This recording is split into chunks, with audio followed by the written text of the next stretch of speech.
Welcome to Canucks After Dark. Here are your hosts, Parker Hallowell and Clay Emo.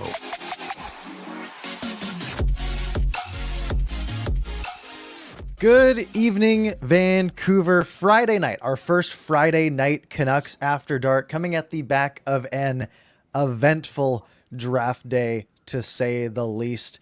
As always, joined by my co-host, Canuck Clay.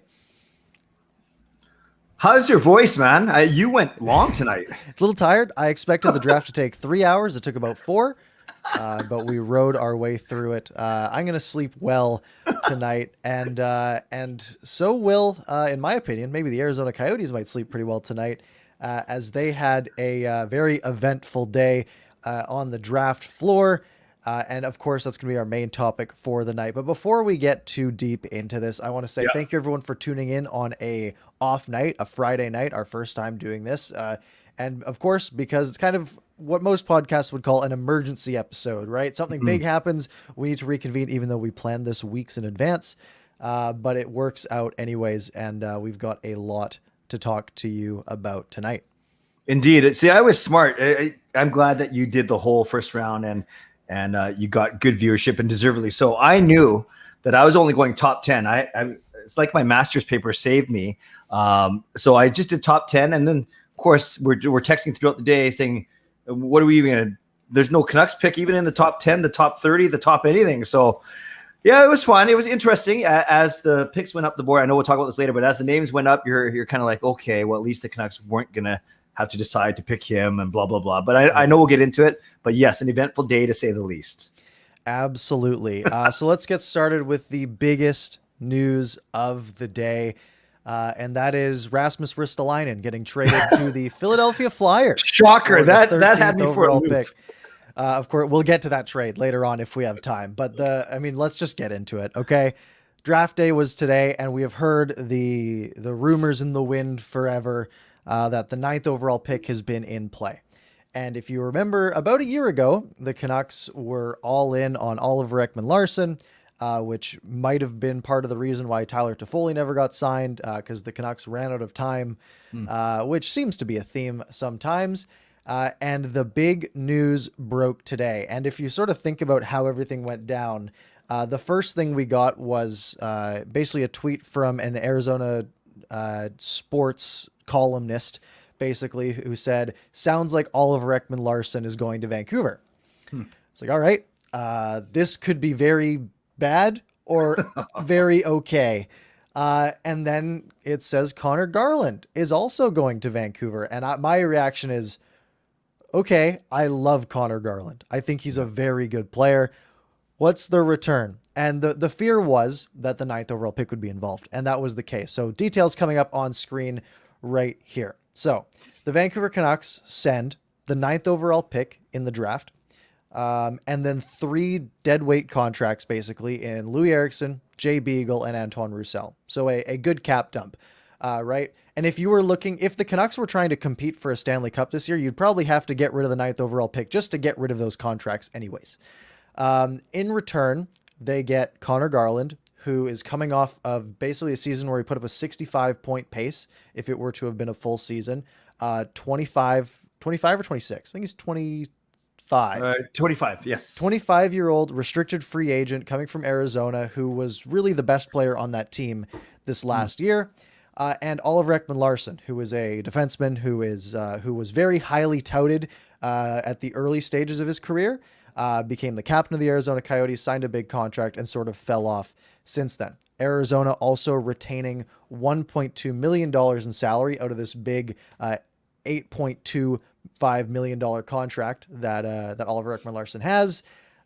So, Clay, what were your initial reactions to this trade?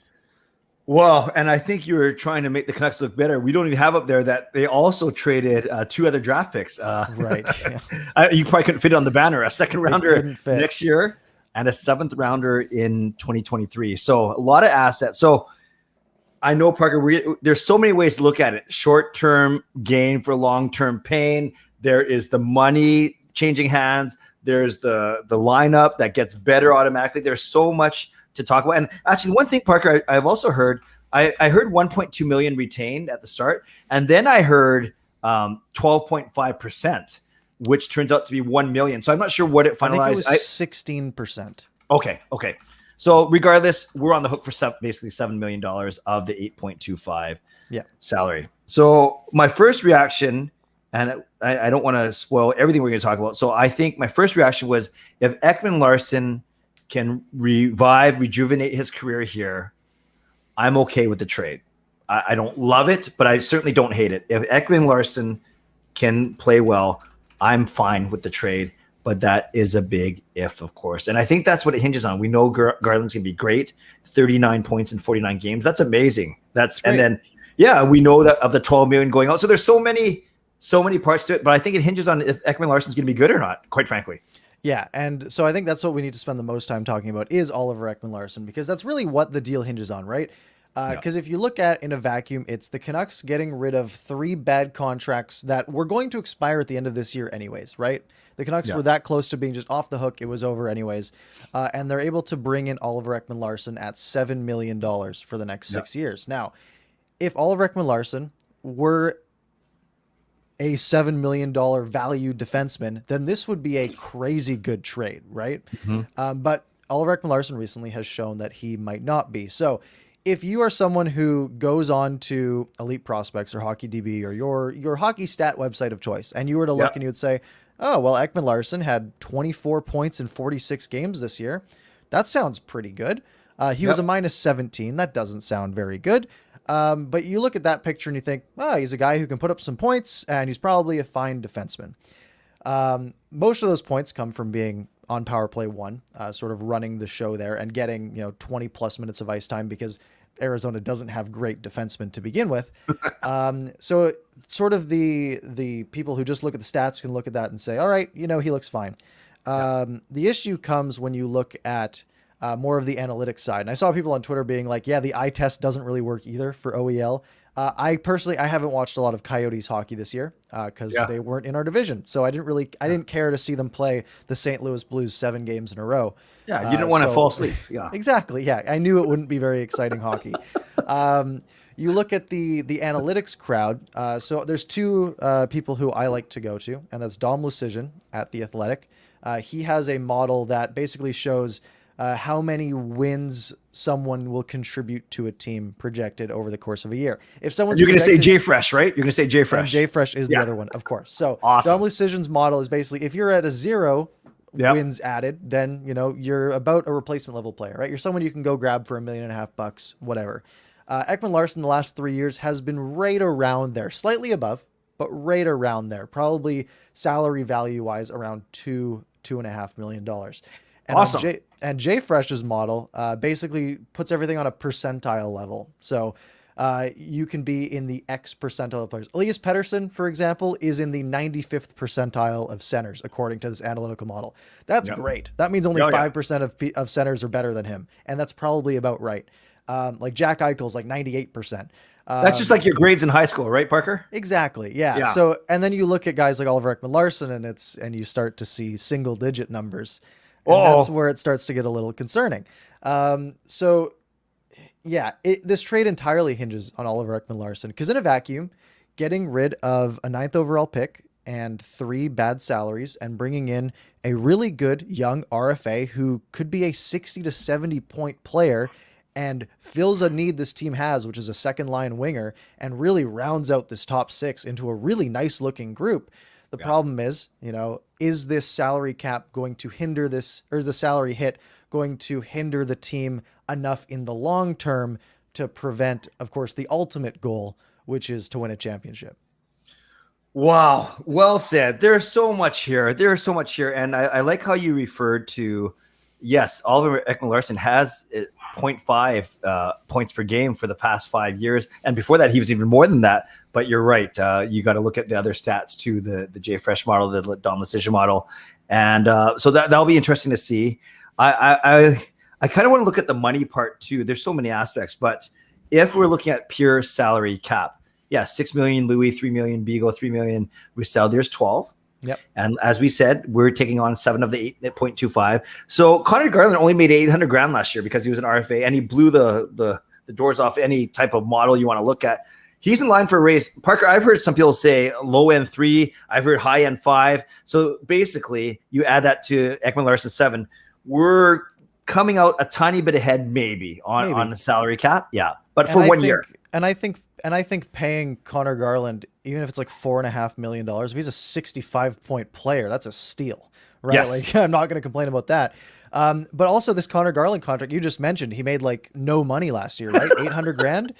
Well, that's why entry-level contracts and RFAs are so valuable. And that's part of what makes giving up something like a 9th overall pick hurt so much. Because if 3 years from now, the Canucks are genuinely trying to compete for a Stanley Cup, what helps your salary cap a lot? A guy making $900,000 that puts up 40, 50 points for you, right? Indeed. So that is, one part of the equation.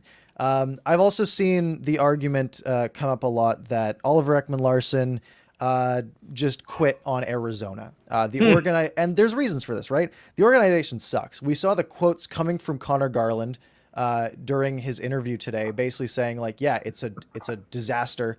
They don't communicate. It's a terrible place to be. So in that case, I can kind of see why someone would sort of quit on a team. However, if you're looking at a guy who, and maybe you're thinking, look, he's going to bounce back and at least be decent because he didn't want to play for Arizona. He's going to want to play here. The Sedins are here. There's a great Swedish history. He's going to revitalize his game in Vancouver. Yeah. Maybe it's very possible that that's a case. But it shouldn't be the reason you trade for a guy, right? You should trade for him knowing what you're getting up front. It's like buying a phone or something that doesn't work very well. And you're like, yeah, but they'll give it like a software update to fix it, right? Like it'll just get better. But like you pay for something based on what they're doing now. In my opinion, it's based on the last few years, Oliver Ekman-Larsson just hasn't been great. And even if he had been just fine, then I would be saying, okay, we're getting a fine defenseman. But now we're looking at, Tyler Myers makes a ton of money and Oliver Ekman-Larsson make a ton of money. And these are two defensemen that at least analytically just don't really hold up. Yeah, your phone example reminds me of when I had the Palm Pre for so long before I moved to my iPhone. Good analogy. Here's the thing, Parker. I think what's frustrating and what's confusing or exciting people, depending on which way you come out on it, is everything you said about Oliver Ekman-Larsson is true. And it's because Jim Benning wants to make the playoffs this season. And you forget about money, forget about contracts. If you're looking purely at roster, I know we'll get into this, that Jason Dickinson was a tidy piece of business. Absolutely. And now you have a top 4, it used to be a top pairing D-man, and your second line right winger. That for really a guy who was going to be in Abbotsford, a guy who can't stay healthy, and another guy who can't stay healthy. So the actual team is better on paper for this season.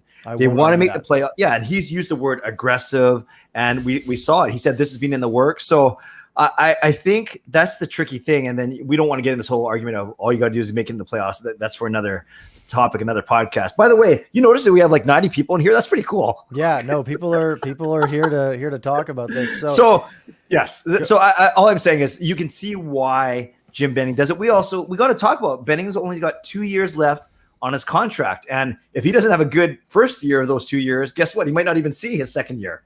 So many things. Absolutely. And part of it, comes down to weighing the present and the future, right? Mm-hmm. And look, we've been through 6-7 years of just garbage hockey, right? Let's be frank, right? The Willie D era was painful. The last few years, I mean, we had that little bit of joy, which I think made last year worse. Going into the bubble and having success made last year feel even worse. This is the kind of move, in my opinion, that a team like trying to get over the hump would make, right? Okay. This is a move I would see like Toronto, maybe get rid of some bad salary for 1 year. We're going all in right now. But it's kind of like the balancing of the present and the future, where it's like, yes, the Canucks get rid of 3 bad contracts, objectively a plus. The Canucks bring in a really good winger, objectively a plus. They bring in a defenseman who might be a little bit overpaid this year, but hey, we're still saving money this year. So this year, it's going to be a very good thing for the team for this season. The problem is all of those bad contracts were about to expire, and now we've added, another $7 million that isn't going to expire for 5 more seasons after this one. The analogy I sort of thought of was like, it's like going to prison, and you have been in prison for years, and you get out in 2 weeks. You're 2 weeks away from getting out of prison. And then you go and do something dumb in prison because you needed X, Y, and Z. And now you just got 4 more years added onto your sentence, right? You were 2 weeks away. The Canucks were a year away of just a bit of suffering this year. And they could have just pushed it to next year. Let's say the Canucks wanted Conor Garland so bad that they just had to do it now. Yeah.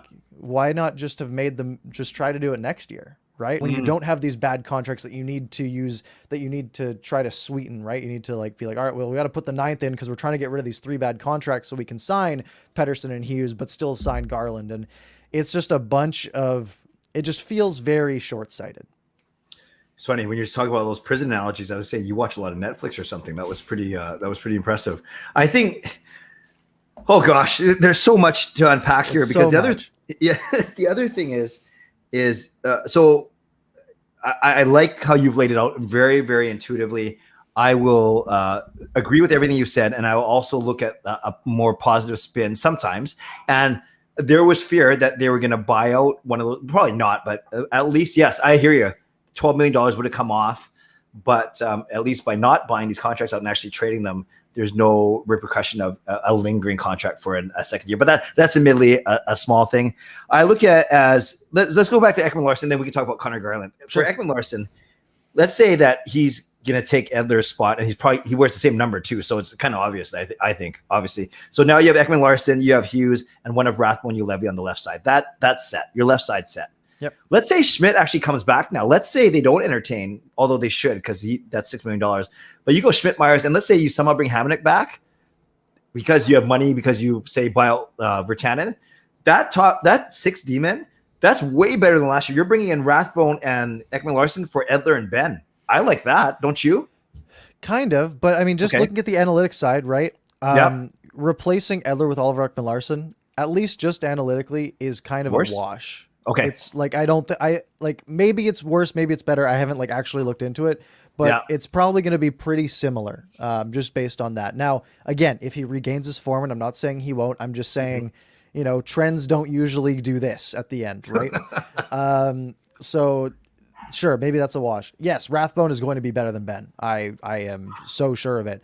But remember, this Canucks defense wasn't fine last year. It was bad last year, right? True. So getting marginally better on the defensive side isn't enough in my books to say like, oh, the defense is we're on the upswing. It's like, okay, well, we got a little better, but it's still not going to be a top 20 defense in the NHL, I don't think. So how do you fix it? Do you think? I don't know. And I think it's one of those things where, it's tough to fix because if you try to do it all at once, right, you run into the problems of assets, right? The Canucks are out of picks, right? They don't have any. They have 41st tomorrow, but if they trade that and literally pick no one in this draft, that would be pretty insane. And they don't really have much cap room, right? So there's not much you can do to fix it. And that's why most people are saying, let's have this 1 year of pain. We'll make a 9th overall pick. We'll just try to reset these cupboards a little bit. Like let's build this naturally and let's push forward for that 2-year window that Jim Bennigan said. But making this move makes the forward groups are a lot better. And I think this is probably a playoff team now. But is it, instead of being a playoff team from 2 years from now to 7 years from now, is it now from this year for the next couple of years until that Oliver Ekman-Larsson deal starts to really get bad when he's 33? Yeah. Yep. You, I love what you said about the logic of all these contracts and long-term, and that, you want to build a winner, but obviously Benning is trying to build a winner now. And I think that's the tension. That's the tension we're feeling, right? Can we move on to Conor Garland real quick? And can I set up maybe what the forward lines may look like, and we just start talking about them? Cool. Yeah, because it's going to look good. Yeah, I think we'd agree if you keep the Lotto line together, that's nice. You have Pettersson between Miller and Besser. Now you can move Höglander to his natural left side with Horvat and right-handed Conor Garland. And then, Pearson and Podkolzin flanking Jason Dickinson. Sign me up for that. And then you have Mott and Highmore on your wings on your fourth line. And then now you do got to find a Sutter, a Boyd, someone to play that fourth line center now that Beagle is gone. And by the way, Parker, maybe that's why Jim Benning said yesterday that he actually was talking to Brandon Sutter because he had this Jay Beagle deal in line. So that top nine, wouldn't you agree? Way better than what we iced last year. Absolutely. And, we look, just going line by line, right? The Lotto line has proven that it's a really good line, right? Whether it's, even if it's not like a top 10 NHL line, which I would argue it's pretty close, depending on JT Miller's mood on the day. Look, that's a really high production line. You're going to have Brock Besser scoring 30, 35 goals. You're going to have Elias Pettersson putting up 80 points, and you're going to have JT Miller, just being JT Miller, right? Causing a ruckus, putting up a bunch of points, and, being a really good player. That second line now, you actually have a good, like a strong second line that can score some goals, right? You have Bo Horvat, who has throughout his entire career been flanked by players that can't help him, right? Putting him with Jason Megna isn't going to help him, score some goals. But now you have Nils Höglander, who showed this year, barring a sophomore slump, showed this year that he just doesn't stop trying.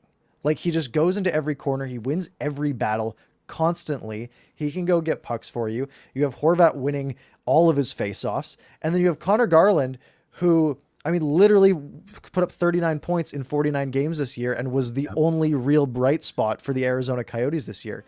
As a second line winger, if you have a second line winger putting up, let's say he puts up 60 points next year, which sounds like a lot, but he was on a 65 point pace this year. Let's say it's a little worse. Let's say he puts up 55 points.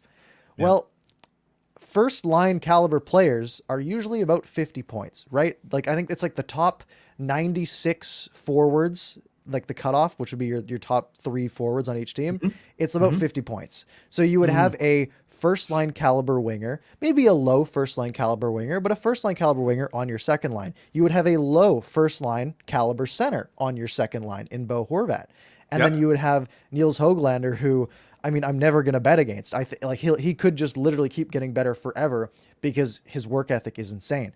And I think he's already a second line caliber player, and we could see him develop into, again, maybe a potential low first line caliber player. Yeah. If you can do that on your top 2 lines, you are laughing. Yes. And then you mentioned the third line, right? You have Jason Dickinson, who is a bona fide shutdown center and elite at that job. And you have him flanked alongside 2 guys who, one is completely unknown, right? Vasily Podkolzin, we think he's going to be good, but again, it's his rookie season coming from Russia. It's a new country, new city, new language, right? There's going to be hiccups for Vasily Podkolzin, but you're going to put him alongside a guy like Jason Dickinson, which means Podkolzin might have a little more freedom to make some mistakes, and a guy like Tanner Pearson, who's also a veteran presence, who, while he might be a little overpaid, is, still definitely good enough to play on a third line. And like you said, this top 9 definitely is going to be better for this season. Yes. I can't wait to see what Vasily Podslovins does. One other thing about Höglander, I tweeted it out just before, as I finished my walk, getting my 10,000 steps and setting up my setup. It's crazy. Höglander, out of all the 2019 draft picks, he's played the 4th most games out of everyone, only behind the top 3 of Hughes, Kakko, and Kirby Dach. That's pretty good. It is pretty good. And that's amazing, actually. Like, my first instinct would be like, yeah, well, it's an easier roster to crack. But then you look at it, it's like, yeah, but the way he played, he could have cracked any roster in the NHL this year. I agree. Like, he was a true NHL player. Found money this last year. Yeah, and he was. I'm the world's biggest Nils Höglander fan. That was the bright spot in the dark days of. What was that? Was that April when it was just the death march after the COVID outbreak? It was like, well, at least we get to watch Höglander mess some stuff up, and he was really good. So I will always root for Nils Höglander, and I think he really has the potential to be, a 50 to 60 point guy.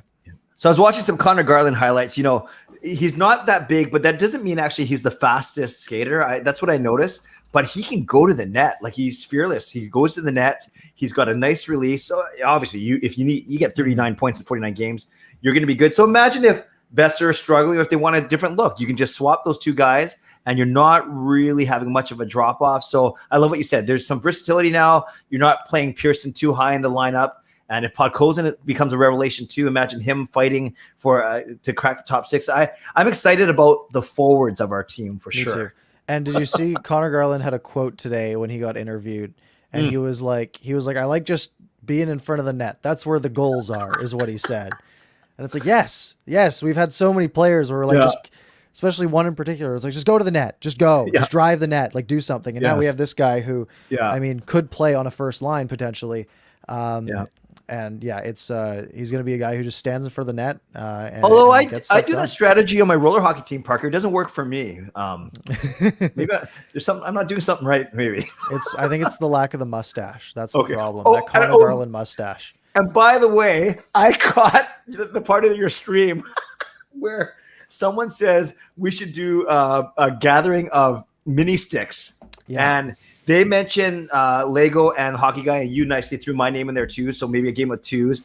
And I love what you said. You said, if it's hockey, like mini sticks, you said you'd clean up. And you made a reference to, especially if you have to bend down. And I get it. You and Lego are in your early 20s. I get that I'm 47. Who knows how old Shannon is? Actually, he might be my age. He just looks way older than me. Right there.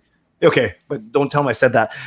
But I love what you said is if you have to bend down and go low. But I did like how you threw his name and not mine. So I thank you for that restraint. Yeah, he doesn't know who I am, so we're good. That was really funny. That was good. All right. Anything else you want to go over here? I mean, I guess it sort of brings us, to the defense side where, people were asking me on my stream today during the draft, like, what would you project as the Canucks defensive groupings? And I couldn't really do it because Nate Schmidt is such an unknown at this point, right? We don't know if the Canucks can line something up for a second round pick tomorrow, right? And clear up a bunch of cap space. Do they take that, right? Do they jump on that and get that done? And in that case, if that happens, well, suddenly we're taking who's basically our number 2 defenseman and getting rid of him this year. So if you're able to do that, and maybe you're able to get, more of a shutdown guy or something, because the Canucks' biggest defensive issue it's not offense from the defensive zone, especially now, right? OEL and Nate Schmidt, you have 2 guys, and Jack Rathbone and Quinn Hughes, right? 4 guys who are offense first. The Canucks might need some Jordy Ben types to try, but better to maybe help on the defensive side a little bit. Because as we add to this offense, and yes, Jason Dickinson's going to be a nice piece defensively, but he's not out there all the time. He's going to play like 15 minutes a night. The Canucks are going to need some guys to help Thatcher Demko. Yes. Jim Benning was talking about how he wanted more strength and size on the back end. And Ekman-Larsson, he doesn't play small. Like he's fine. His size is fine. But you're right. What else are we going to do on the right side? Isn't it funny, by the way, Parker, how things have changed in a year? I was excited when we traded for Nate Schmidt. We only gave up a 3rd round pick, and I was really excited. I almost bought his jersey without even seeing him play a game. And then imagine if he's not here this year. Yeah, I'm not against Nate Schmidt by any means. I think he had an off year this year. And I think there were a lot of good reasons for him to have had an off year. The season kind of sucked for the Canucks, right? Like all around, there were so many bad things that just happened around the team. So, so if you're going to have a bad season, like it makes sense. And you're coming from this Vegas team that was so good and like on the cusp of winning multiple championships, really, to then come to this Vancouver team that has the pandemic, like as the pandemic hits, there's no fans in the stands. The team has a disastrous month of February and they're out of the playoffs before the season even really begins. So if I'm Nate Schmidt, every memory in my head of coming to Vancouver is negative right now. Right. So I don't blame him if he's thinking, I want to go somewhere else. I want to go somewhere I have a better chance to win.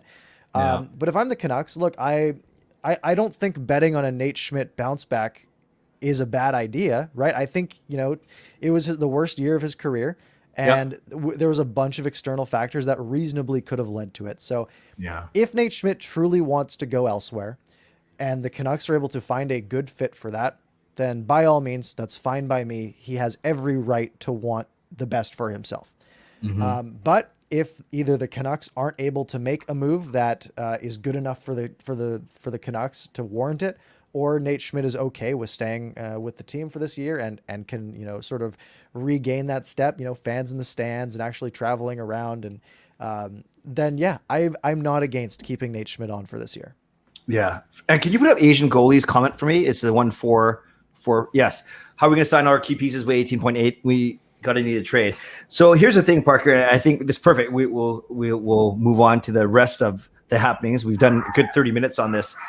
Jim Benning's not done, right? And maybe that's the interesting part is I'm not at all suggesting he's going to flip Ekman-Larsson or Garland. Of course not. But what I'm saying is there are still more avenues to free up money, whether it's a buyout of Virtanen, whether it's trading a guy like Holtby and or Schmidt. So there are ways to, in fact, create more cap room because once you do Pettersson and Hughes, you still have to do a bit more massaging of money. So it's going to be interesting. We always say that. It's interesting to see. It's going to be fascinating to watch. But it is. This next week, it's going to be very fascinating to watch. Yeah, I don't have the exact number for me. If it is 18.8 million, let's run with that because I haven't actually looked. I haven't fact checked it.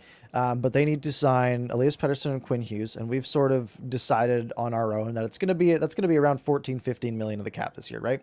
Let's say it's 14 to make it easier on ourselves. So we have about $5 million left, right? Jake Virtanen buyout frees up about $2 million of space, I believe, as well. So call it, we got about $6.5, $7 million. Conor Garland, we now have to sign. He's, again, I'm thinking around 4.5. So let's say it's 4.5. And now we're down to about $2.5 million left. And the money starts to run really low there. Who else do we need to fit in under the cap this year? Jason Dickinson, right, a UFA. He's going to want a nice raise. He might want $2.5 million, maybe $2 million, something like that. And just like that, the Canucks are out of money, right? Yeah. The Canucks have no more money left. so they got to do something. Yeah. So whether that is Braden Holtby, and we discussed this last week, where if you try to trade Braden Holtby, but like you want to you retain half of the salary, then you're suddenly not saving money because you have to bring in a backup goalie who's going to make $1 million or $2 million, and then your money's out the door. And that's where you start to get into the Nate Schmidt scenarios, right? Well, where maybe he's just the right move because you can bring someone in that can at least fill that spot for $2.5, $3 million, and then you have that extra money to go out and actually try to improve your team a little bit further. Yeah, that's true. Actually, in your scenario, if you even traded Nate Schmidt, brought in a guy half his price, then you have that $3 million to get your fourth line center and yeah. Okay. I think we made it very clear by going through the numbers, going through the outlook that interesting trade got Canucks Twitter buzzing, got the league buzzing until the Seth Jones trade kind of overshadowed that one. But still, a lot to dissect, a lot to digest. And it was only the start of a busy day in the NHL. Yeah. Let's move on to that trade. Because I tweeted out, I said, Stan Bowman coming out and making Jim Benning look like a god. Because, wow, what a trade that they make here. Let's pull it up here. Columbus Blue Jackets trade Seth Jones away. Now, Seth Jones has been rumored to be wanting out of Columbus and rumored to be in sort of the trade talks for a while. And Seth Jones is kind of similar to Oliver Ekman-Larsson, where really high draft pick, really high pedigree coming into the league, tore the league up in his first couple of seasons, and recently he just hasn't been good, right? Yep. Analytically, he's been really bad and, just on a real decline. Chicago goes out and says, we like that guy.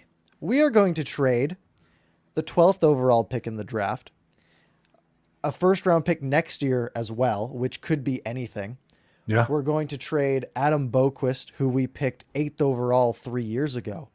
Yeah. And a second round pick in return for Seth Jones and 31st overall. Call 31st overall in the 2021 second, basically a wash, right? It's going to be 10 picks, 20 picks, whatever.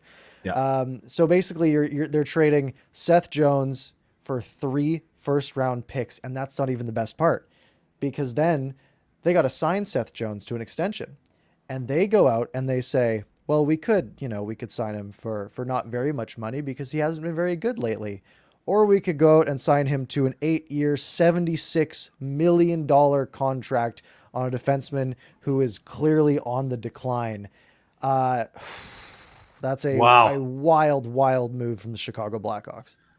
So all the money that they saved by giving it the Duncan Keith to Edmonton, they're now putting into Seth Jones, basically.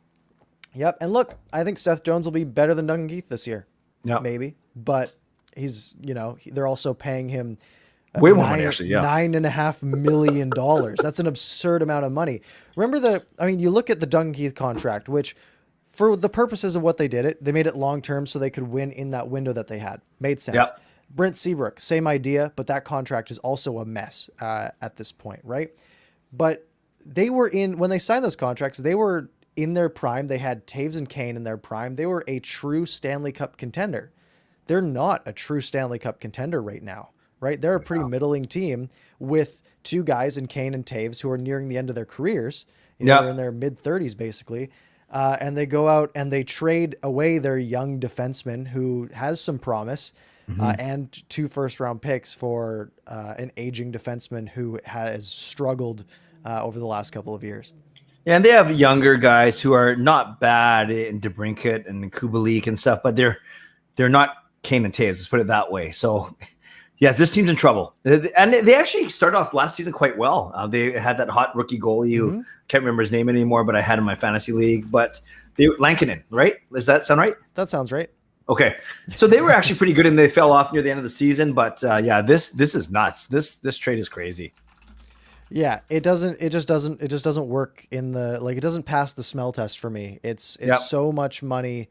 Where'd they finish last year? They had where's Chicago? Am I blind? Were they even in the NHL? Yeah. So they went they had 24, 25 and 7 last year. So just under 500, 55 points in 56 games. That's not going to cut it. And adding Seth Jones is not going to be the piece that gets you over the top to make the playoffs. I didn't hear anything about this pick being lottery protected, the 2022 first.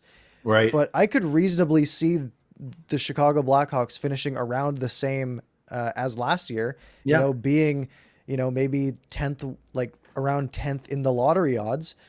Could you imagine if that pick goes on and wins the lottery or 1 or 2 in the lottery, and now they're talking about, oh yeah, Seth Jones, he was okay for us last year. It's crazy. Seth Jones better play good. Okay, what else we got?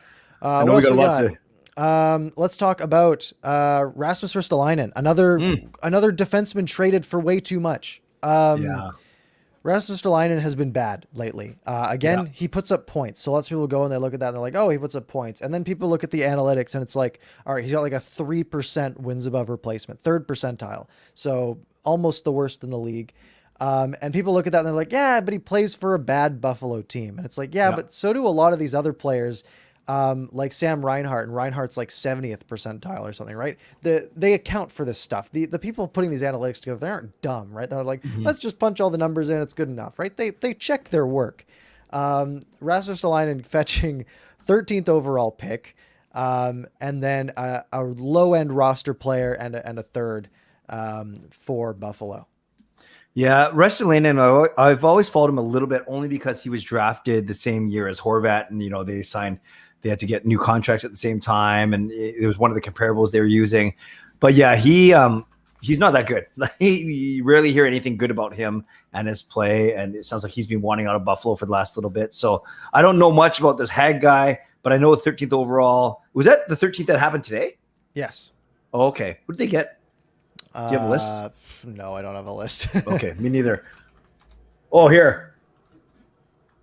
No, 13th.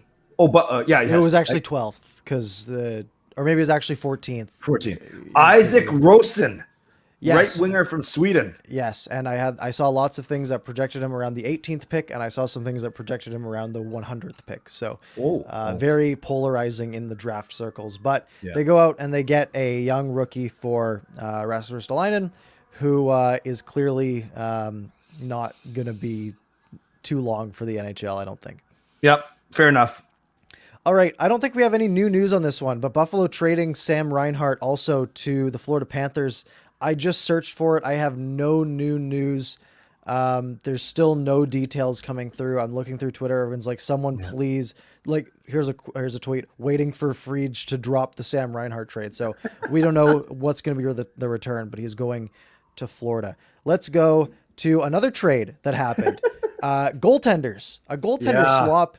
This one is a direct indictment on the Carolina Hurricanes ownership group, in my opinion. They trade away a goaltender who got Calder votes this year in Alex Nedeljkovic, who looked really good. I think he had a 927 or something like that this year. And he wanted a $3 million contract. And they said, well, we don't want to pay you that much money.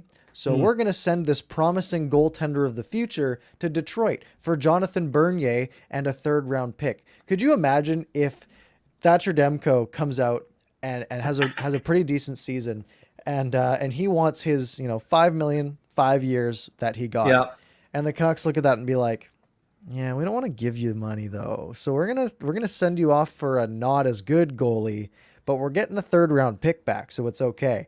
I don't get what Carolina's doing. Clearly, they don't have faith in Alex Nedeljkovic, and I don't know why that would be, because he looked excellent. Oh, he was great. And Detroit, Steve Yzerman basically gets a goaltender upgrade for basically free. So, unless my eyes are deceiving me, and I do, sometimes that happens, I'm looking at cap-friendly Carolina Hurricanes. They have no goalies under contract. James Reimer and Peter Mrazek are UFAs, right? Yeah, so Tiger put this in the chat. Oh, very good. They already told Mrazek and Reimer that they wouldn't be re-signed. So their only goalie is Jonathan Bernier at this point, and I think he's a UFA, if I'm not mistaken. So they have 5 days to sign him. Yeah. And who knows if they're going to even be... I think Detroit had to include him to make the salary work or something like that. But who knows if that's going to... if they don't sign him, then they have no goalies. So my thought was, well, they're going to need Braden Holtby. But they didn't want to pay Nedeljkovic $3 million. They're going to want to pay Holtby 4.3. So no idea what Carolina's doing. The ownership group that came through and said, we're here to spend money. We're here to build a contender. And they said all that stuff when they matched the Sebastian Aho offer sheet. And now they come through and they're not willing to pay who could be a very, very good goaltender in the future, $3 million. Maybe they're going to sign their E-Bug, David Ayres or something, to a very cheap contract. That's the play. Yeah, bring back David Ayres. And then you got a guy who can clean the ice for you. You're okay, good. All right. Well, another crazy. None of all these trades are weird, man. Yeah, I haven't found one that is like, oh, that works for both teams. Yeah, right? There's usually they're pretty clearly kind of bizarre. They're lopsided. Absolutely. What was really funny is right after this Ristolainen deal went down, which was for a 13th overall Hag and a 2023 third, this trade comes through where the Rangers trade Pavel Buchnevich, who is a very good hockey player, but he's Russian. So, GMs don't like the Russians, apparently, for Sammy Blais, who is a good, pretty depth roster player, good third liner, and a 2022 second round pick. And my first thought was, how was this the best they were able to get for Buchnevich? Yeah, and it's funny. Buchnevich, remember that crazy rumor Buchnevich for Horvat? I think we even talked about it, on Wednesday night. Horvat's worth a lot more than Sammy Blais in a second round pick. I think New York was just using Horvat's name to bump. No, this is kind of funny. Oh, by the way, can I drop you my quick Russian joke really quick? Don't worry, it's not bad. Okay, Parker, if you're Russian to get into the bathroom and you're Russian to get out of the bathroom, what are you when you're in the bathroom? What? European. Thank you. Nice. Well done. Okay. Well done. Anyways. Okay. So back to the thing. Let's talk about Buchnevich here. Not a lot. Buchnevich is 26 years old. He just turned 26. So he is young and he is a very good hockey player. This last season, he had 48 points in 54 games. He was almost a point a game, 20 goals, 20 assists. The previous year, 46 points in 68 games. This is a player who is going to be a 60 to 70 point player for the next 5 years. How big is he, Parker? Are you on a site? He's 6'1", 196, so pretty average. Okay, for the NHL. But I'm looking at this and I'm thinking, what could we have done that? Like, sure, we don't have a Sammy Blais. Maybe I saw some people saying like Tyler Mott's kind of comparable. I think Blais is better and younger. So I don't know, maybe Mott and a second and a third for a guy like Buchnevich. If you really wanted to make your team better today, that would have been a heck of a move. I'm so surprised that the Rangers weren't able to get more for this guy.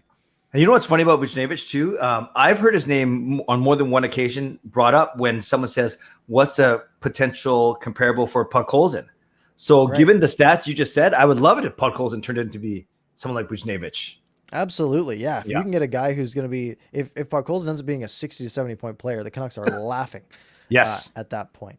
Absolutely. All right, let's go to the next trade. Carolina trades Jake Bean to the Columbus Blue Jackets. Now, we were surprised on Wednesday. I brought this up on Canucks After Dark on Wednesday after the Seattle draft. Why did they take Morgan Geekie and not Jake Bean? Because Jake Bean looks like he could literally be a top 4 defenseman in the NHL for years to come. He's 23 years old. He just had his first little taste of the NHL. He looked fine. And the Carolinas is just able to get a 2nd-round pick for him. And again, it kind of looks like one of those things where it's like they're just not willing to pay guys, I guess. So Columbus did well in the Chicago trade, and they do well in this trade. Carolina does horrible in the Detroit trade, and in this one too. Like, it's strange. Yeah, Carolina had a pretty bad day. And I mean, Columbus had 3 picks in the first round. They take Kent Johnson, who I was hoping the Canucks would get at 9. They took him as early as 5. And that is one thing we kind of glossed over when we talked about the draft today. When we were talking about the big Canucks trade, we mentioned, all these different aspects of it. One aspect we didn't mention was who the pick ended up being, or at least who was available. Actually, Parker, why don't we save that? Why don't we end with that along with who the Canucks pick tomorrow? It might be a nice way to like it. Okay, All cool. right. Next thing I want to quickly touch on, this signing by the New York Rangers. Wait, is it 3.6? Oh, obviously that's the money in the 6 years. Okay. Yeah, no, they didn't sign him for 3 years and 7 months. You're gonna pay until February, and then you're out of here. No, that's good. That's good. Barclay Goodrow, is 28 years old. That's a lot older than I thought he was. But he's 28 years old. Yeah. His best season, he had 24 points in 62 games for the San Jose Sharks in 2019-2020. And this last year had 20 points in 55 games for the Lightning, won the Stanley Cup, got 6 points in 18 games in the playoffs. He is a fine third liner. Yep. And this kind of reminds me of the Brandon Tanev signing, where they're signing a guy who's already 28 years old. Yeah. Guys on your like 3rd or 4th line, they do start to decline pretty early, right? Most players peak nowadays like 24, 25 years old, right? So you have a guy who's probably already on the decline. He's probably, let's say, 4 years from now, he's going to be 32 years old, and you're going to be paying him $3,641,667 until the year 2027 for a 3rd-round player. Just a bizarre move from the Rangers. Yeah, Goudreau, I believe he scored the game winner when San Jose knocked Vegas out of the first round. That crazy game where they came back from that 3-goal deficit. The 5-minute major. Yes. So I do remember him from there. And I was kind of interested to see where his career took him. And then obviously he just came out of Tampa, right? Winning the he won the Stanley Cup. Yeah, he won the Cup. Okay, I had brain fart there. Which obviously made him a lot more money because one of the quotes from the Rangers GM was like, this guy knows how to win the Stanley Cup. And it's like, yeah, he played for the Tampa Bay Lightning. You could have put me in the press box for the Tampa Bay Lightning, and then I could be like, yeah, I won the Stanley Cup. I know how to win, right? It's like, no, like he wasn't the reason they won the Cup. Sure, he helped, but he was like, it was Kucherov and Vasilevsky mattered a lot more than Barclay Goodrow did. There are a few other guys that were good, but that's crazy. I like how you should probably have more question marks in the banner there, because that is a little bit nuts as well. So if you're not happy with Jim Benning's trade, he's not the only GM that had a tough day today. Yeah, absolutely. One GM that should be having a tough day. And again, we'll give sort of a little content warning for this one regarding the Logan Mailloux draft pick. I was live when the Canadiens went up, when Marc Bergevin announced this pick, and it made no sense. And everyone in my chat was sort of on the same page, like, what are they doing, right? Yeah. For those of you who don't know the story, I'm not going to go too in depth on it, but basically had criminal issues regarding, some lewd pictures, non-consensual lewd pictures that were shared, criminal issues in Sweden because of this. Rightly so. There was a lot of backlash, people saying, look, this guy's probably a first-round talent, but there should be some consequences for these actions. And then he came out yesterday with a statement saying, I'm renouncing myself from the NHL draft, something you can't technically do, but you can say, don't draft me. However, the way the NHL draft works is they can draft anyone they want as long as you're draft eligible. They could draft me. They could draft Clay if they were really dumb. But again, I think Marc Bergevin was more dumb than that today. Going out and drafting a guy who they're clearly like, I don't think he'll even ever play a game for them because of the backlash that's going to come through. It was just, and I have the banner here for this is Montreal shatters their goodwill from their cup run, right? Montreal was the Cinderella story that everyone sort of rallied behind, right? They were this plucky team that wasn't supposed to do it. Carey Price won a crazy run. Tyler Toffoli was excellent. All these players were excellent. And then they go out and they draft this kid who has done some stupid stuff and has told people literally himself not to draft me because, it's supposed to be a celebration, the NHL draft. And it's a terrible look for the Canadiens, a terrible way for the NHL to end the first round of this draft. And did you see when Gary Bettman was on the podium saying, Chicago, you're up next? He was like, you could tell he was fuming after that because this is a PR nightmare for the NHL. Wow.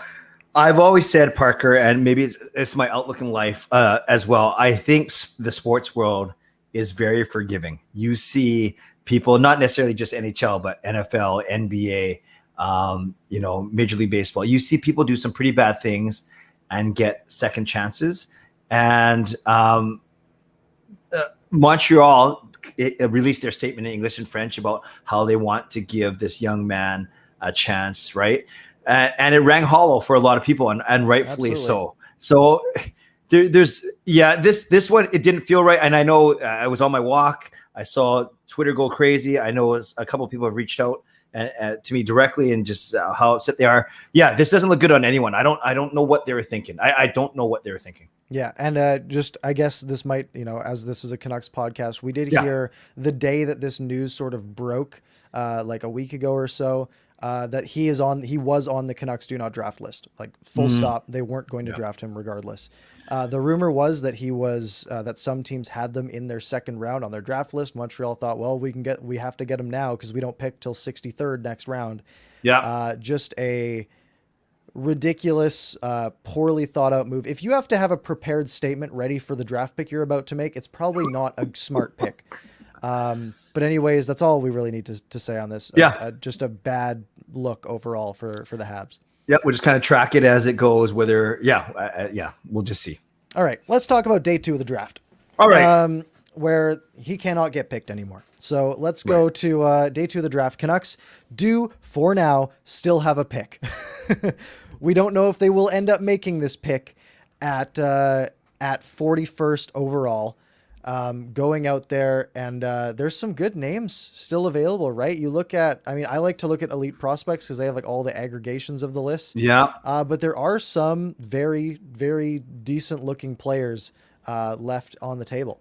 Yeah, and I was watching the end of your stream, and you had the two I think that stick out to. Well, I haven't talked to you about this, but I'm sure is Arttu Raty and Logan Stankoven. Both of those guys, I think, we're near the top of your not drafted but highly touted list. Right. Yeah. So Arttu Raty is an interesting one because I remember like before he was like this highly touted prospect last year, right? Where it was looking like, all right, next year, like he's going to be one of the guys near the top. And then something happened this year where it wasn't the case. So he's still available. I think on the Bob McKenzie board, he was around, I'll see if I can pull it up. I think he was 28th, and he just basically interviews 10 scouts and then aggregates all of their lists. So he was 28th. Logan Stankoven is a weird one to me because everyone coming into this draft had said, like very prophetically, like Logan Stankoven is not going to get picked where he should. Like everyone just said that off the bat. They're like, this guy is like a first round talent and he's not going to get picked high enough. And you go on Twitter with like, at like the 26th pick, you go on Twitter and everyone's like, draft this guy, draft this guy, draft this guy, draft this guy. And no one did. So it's such a weird, bizarre thing that he's still available. He's 5'8". So of course you can't draft a guy who's less than 6 feet tall. That would be crazy. No one under the height of 6 feet has ever succeeded in the NHL. Ludicrous. No, it's crazy. But I mean, he played in the WHL in his draft minus 1 year. So for Kamloops in 2019-2020, he had 29 goals in 59 games. And then this last year, he only played 6 games in the WHL, but he had 7 goals, 3 assists. And then he played for the under 18s for Team Canada, 7 games in those. He had 4 goals, 4 assists, and I think he really impressed in those under 18s. He was a plus 14 in 7 games. Yeah. But, height is an issue. He's a kid from Kamloops, which is why people are thinking like, okay, well, maybe he'll drop to the Canucks. But we know Jim Benning likes his meat and potatoes, and 5'8" doesn't get you a lot of either. Yeah, it's like chicken and yams. Very lean. Yes. Yeah, that was bad. That was bad. Anyways, You tried. It's funny. I think we both screwed up the other guy's name because I know it rhymes, but I screwed up his first name. I think you messed up his last name. So I know his last name is Ratu, but I didn't say his first name right. So is it Atu? It's AAT, right? AATU RATY. Yeah. Right, but I know the last name rhymes with the first name, so it's weird. Atu. But I said R2 Ratu. Right. Okay. So that guy, the rhyming guy, he might be good. And yeah, this Stankoven is interesting. Jay-Z Productions, I know he's in our chat. He's a young vlogger out of Chicago, does some really good stuff. He's actually interviewed Logan Stankoven for his podcast, which is pretty cool. So I'm gonna go watch. Yeah, I might watch that before I the round starts tomorrow. Yeah, we're at 41, right, Parker? So what are we? They start at 33, so we're 9 picks in. The 9th pick, yeah. Going back to Atu Ratu, as you have corrected me on, I'm looking at, so Elite Prospects is nice because it does give you a list of every single ranking, basically. Yeah. The lowest one on here is 28th, and that's Bob McKenzie's, which is an aggregate of some scouts. Oh, okay. But Craig Button had him at 23, McKean's Hockey at 12, Dauber Prospects at 19. Most of them are high teens, low 20s. And he's still available. Now, will he make it that far down?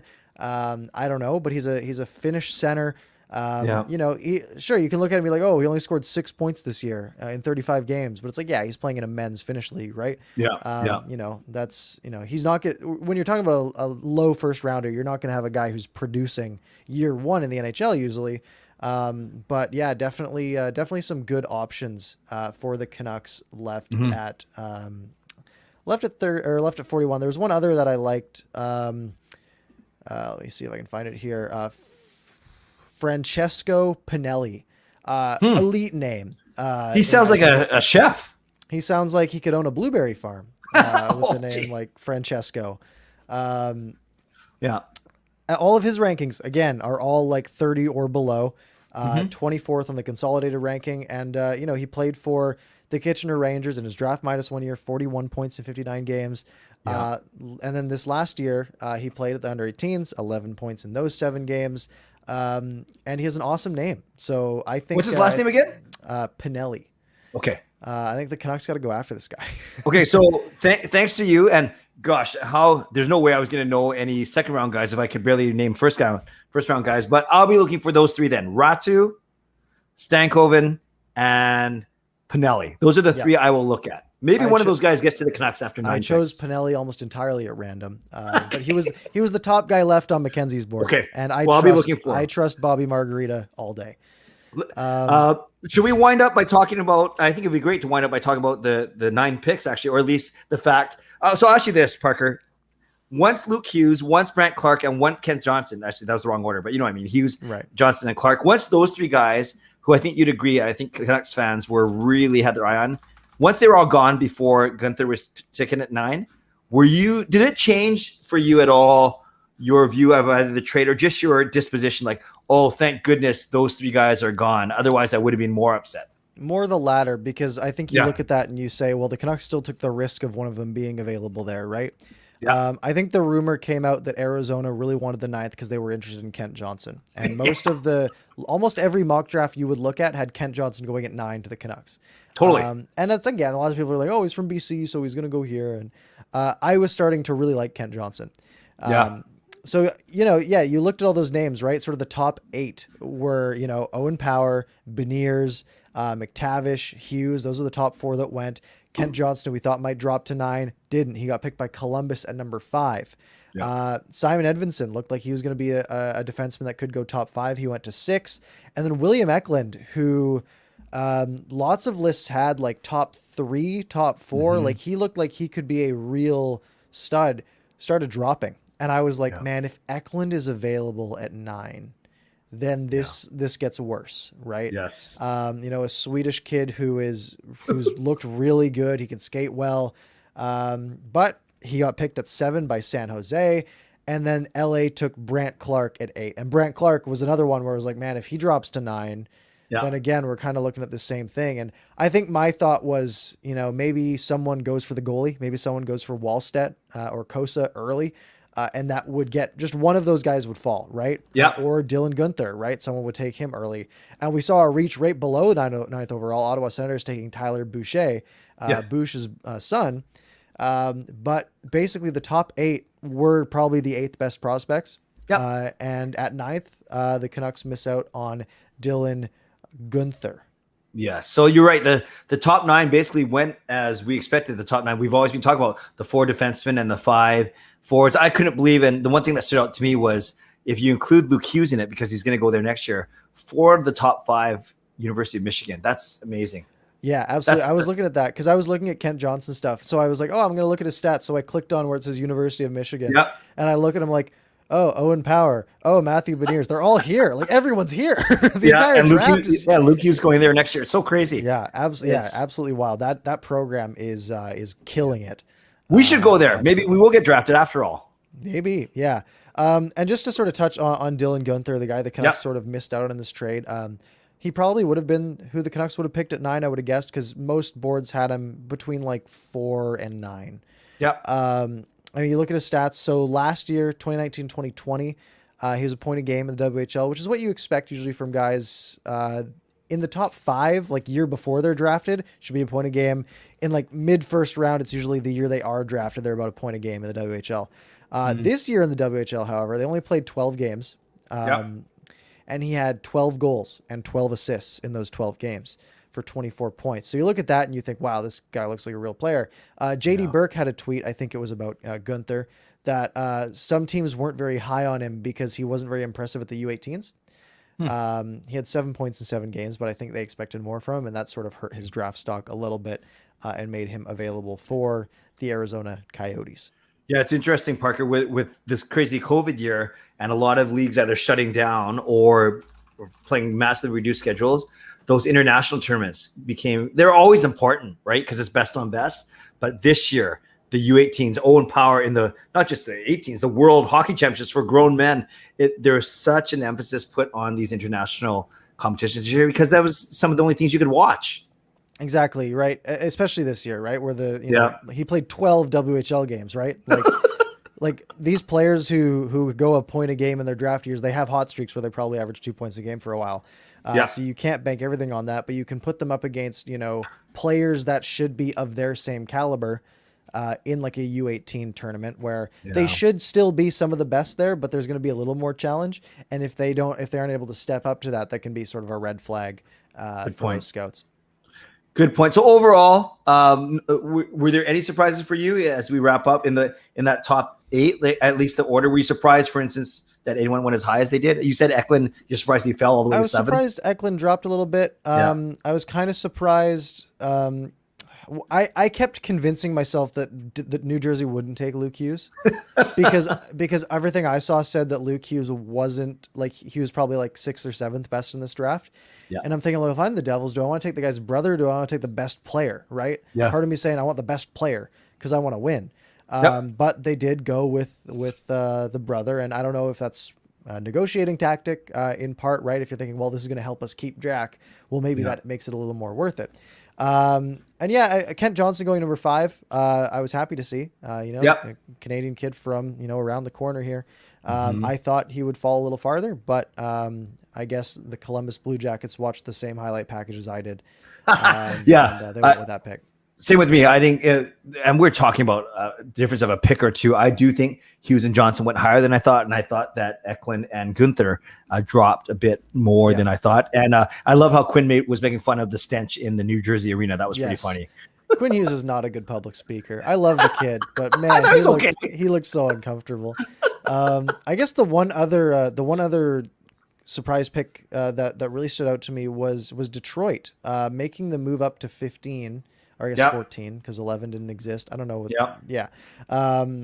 and they picked, and it was like, oh, if you're moving up, you're probably moving up for a goalie at this point. Yeah. And they didn't go with sort of the consensus number one, Jesper Wallstedt. They went for Sebastian Cossa out of Edmonton in the WHL. And I was like, oh, that's surprising. And then I went and looked at his stats. Do you know what Kossa's stats were last year? No, but they're either going to be really good or really bad the way you're talking. So he's 6'6", 210 pounds at 18 years old. He played 19 games. They won 17 of them. Okay. He had a 941 and a 1.57 goals against average. Yeah, he's pretty good. Yeah, so I think a fine pick from Detroit, and then we saw, I think, Minnesota moved up. Judd Brackett making the move up to pick the goalie Jesper Wallstedt, who dropped all the way down to 20. Interesting. And yeah, it's funny that Wallstedt went at 20 when we were even talking about would he be the one that kind of sets the top 10 afire or ablaze with unpredictability. Yes. Yeah, that was one of the most interesting storylines of this draft for me. Was you have two goalies who are both going to be really good, most likely. When the first one gets picked, the next one's going to get picked, like almost right after, right? Because if you are, if you're in slot 14, let's say, and you're like, yeah, we want one of these goalies, but we don't really care which one we get. And then one of them goes at 8. Well, you're thinking, well, we got to get up there, because if we want this guy, we're not, like, someone else is going to make that move. And so we saw Minnesota move up 2 picks to get Wallstedt and sort of leapfrog the Boston Bruins, because maybe they were interested with their goaltending woes that they sort of have right now as well. Absolutely. So I know I have some homework tonight. I'm going to go look up the Bettman clip when he came up right after the Montreal pick. I'm sure I'll find that on Twitter somewhere, hopefully. And then I'm going to look up some of these guys for tomorrow, like Stankoven, like Atu Ratu, and like the pasta guy that you told me about. So yeah, it'll be good. One last thing. When the draft show opened and Gary Bettman was standing at that podium, did you notice what I noticed? It depends what you noticed. He didn't blink. He stared directly into the teleprompter like this the entire time, like he was reading off of the teleprompter, every single word, and he didn't blink. So I would look down every few seconds, so I was typing in my chat or whatever, like looking at stuff. And I look back, still never saw him blink. Wow. And so I tweeted out, Gary forgot how to blink. Some people liked the tweet, and so clearly other people saw it. And then I had someone in my chat, and they said I was counting. He blinked twice during his entire 2 to 3 minute monologue at the start of the draft. It's crazy. That's unreal. The man's a robot. So, yeah, he basically beat the teleprompter in a staring contest. By the way, I told you that. How tall are you? About 5'10". Oh, I didn't know you were that tall. You look smaller in that, sitting in that. Wow, look at me. I'm 5'6". Although I'm sure I look like I'm. Yeah. Well, that's my story. I met Gary Bettman 2 years ago. You know what's embarrassing, Parker? He's taller than me, man. He's taller. He's listed at 5'8" or 5'9". I'm 5'6", so he actually had 2 inches on me. And I realized he looks so small because he's standing next to massive hockey players on skates all the time. Yeah, absolutely. Right? Yeah, for sure. But he's taller than me. How embarrassing is that? Yeah, he's going out there handing out the cup to guys who are 6'3" wearing skates. Yes. Well, you're 5'10". No, that. Well, in my household, that's pretty tall. All right. Well, I'll take it. Yeah. Okay. Good. You're what in Zoomer culture you'd be a short king. So you can I'll take it. Roll with that. Absolutely. Maybe that should be my new screen name. Okay, Short King. Okay. Short King Clay. Anyways, probably a good time to wrap up. We haven't planned ahead, really. I guess next week is still July, so we have planned this far ahead. While we still have you here, next week, Canucks After Dark, we will have an episode on Wednesday, July 28th, which will be after the first day of free agency. So, folks... Look, I know we just had the expansion draft. I know we just had round 1 of the draft, and we have 6 more rounds of the NHL draft tomorrow. But the offseason, we're right in the middle of it. We still have a full, another wild, eventful stuff. Who knows what the Canucks are going to do? There's going to be guys like, we didn't even get the time to mention, Jujhar Khaira being potentially available, not getting qualified by the Edmonton Oilers. So UFA season is going to be in full swing, and we will be with you on Wednesday night to cover it. But if anything big happens before that, you know where to find both of us. I'm ParkersPucks on YouTube. He's Canuck Clay on YouTube. You can go to our channels, hit subscribe. We make videos whenever interesting stuff happens. So yeah, although I am going to change my name to Short King Clay. I like that. SKC. Absolutely right. Maybe search for that instead. Are you streaming tomorrow's draft? I don't think so. Me neither. So here's the thing. We've gone pretty hard over these 3 days. we've each done 2 streams, so that's 4 live streams and 2 shows, plus our 2 vlogs. Our vlog. So we've probably done 8 to 10 videos between the 2 of us, which is pretty good. I'm just gonna hang out and watch the draft, and we're hosting a grad party for my son tomorrow, so that's what I'm gonna be doing tomorrow. Nice. Yeah. All right. Yeah, I'm not. I'll watch. I have it on if I'm awake. But I'm not super. But again, 41st overall pick. It'll be exciting. It'll be cool if they make it. But I can also find out an hour later if I need to. Make sure you're subscribed to both of us. You can follow both of us on Twitter. It's all right above our heads there, and it's all linked in the description. If you're listening to this in podcast form, by the way, thank you. We're trying to get those podcast numbers up, trying to get onto the charts, which is and stay on there and stay on the charts. So even if you watched us here live, maybe just go download the podcast and just listen to it in the background while you're doing whatever you are doing tomorrow. It helps us out, and it's a lot of fun. And go leave us a 5-star review on Apple Podcasts, and we'll read it out on the show whenever it comes in. Anyways, Clay, any parting words? No, this has been fun, Parker. 2 shows in 3 nights. That's pretty cool. And yes, we will get one more Wednesday because it is, like you said, free agent day.